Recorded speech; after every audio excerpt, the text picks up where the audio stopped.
So hey everyone, welcome back to another quick and very interesting tutorial. Where in this quick tutorial, I'm going to show you how you can test how responsive a website on any device. For example, if you have designed a website, now if you want to check it over multiple devices, you can directly check them without even using all of them. Now, in order to do it, all you need to do is just simply open any of the browser over any platform, and here you have to search for in the search bar, search for responsive design checker.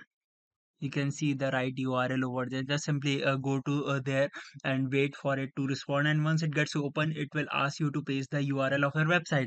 For example, let's just paste facebook.com for an instance to explain, and just simply hit the go, and it will tell you what your screen is, what your website will look on multiple devices, like on the tabs, on the laptops, on the computer screens, and even on the phones as well. And it will tell you how responsive your website actually is.